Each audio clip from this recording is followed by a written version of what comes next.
ಹಿಂದ್ಗಡೆ ಇರೋದು ಮೂರ್ತಿಯ ಸ್ವರೂಪ.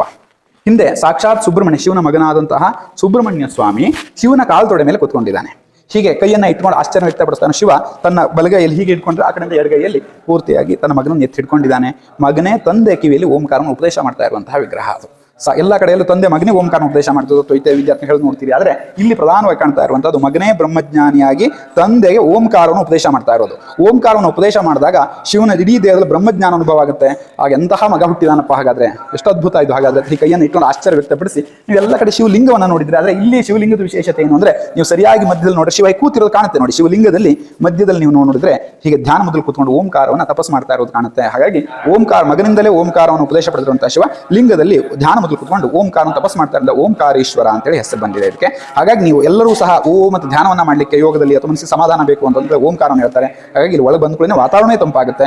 ಗಂಟೆ ಹೊಡೆದ್ರೆ ಓಂಕಾರ ನಾದಗಳು ಬರುತ್ತೆ. 10 ನಿಮಿಷ ಕೂತ್ಕೊಂಡು ಓಂ ಅಂತ ಹೇಳ್ತಾ ಇದ್ರೆ ಎಂತಹ ಡಿಪ್ರೆಷನ್ ಇದ್ರು ಮನಸ್ಸಿಗೆ ಅದೆಲ್ಲ ಹೊರಟು ಮನಸ್ಸಿಗೆ ಒಂದು ಸಮಾಧಾನವಾಗಿ ಏನೋ ಒಂದು ಮನಸ್ಸಿಗೆ ಆನಂದ ಆಯಿತು ಅಂತ ಹೇಳುವಂತಹ ಅನುಭವ ಸಿಗುವಂತಹ ಅತ್ಯಂತ ಶ್ರೇಷ್ಠವಂತಹ ದೇವಸ್ಥಾನ ಇದಾಗಿದೆ.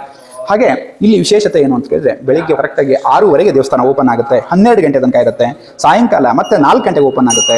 ಸಾಯಂಕಾಲ 8 ಗಂಟೆಗೆ ದೇವಸ್ಥಾನ ಮಹಾಮಂಗಳಾರತಿಯಾಗಿ ಮುಕ್ತಾಯ ಆಗುತ್ತೆ. ಇಲ್ಲಿ ತುಂಬಾ ಜನ ಈ ರೀತಿಯಾದಂತಹ ಪೂಜೆಗಳು ಹರಕೆಯನ್ನು ಕಟ್ಕೊಳ್ತಾ ಇರ್ತಾರೆ. ಈ ವಿಶೇಷ ಏನು ಅಂದ್ರೆ, ಇಲ್ಲಿ ಅಭಿಷೇಕಗಳನ್ನು ಹರಕೆ ಕಟ್ಕೊಳ್ತಾರೆ ಅಥವಾ ಶಿವನಿಗೆ ಸಂಬಂಧಪಟ್ಟಂತಹ ಅರ್ಚನೆ, ಬಿಲ್ಲುಪತ್ರೆ, ಶಿವನಿಗೆ ಅತ್ಯಂತ ಪ್ರಿಯವಾಗಿರುವಂತಹ ಬಿಲ್ಲುಪತ್ರೆ ಅರ್ಚನೆ, ತುಂಬೆ ಹೂ, ಶಿವನಿಗೆ ತುಂಬೆ ಹೂ ಅಂತ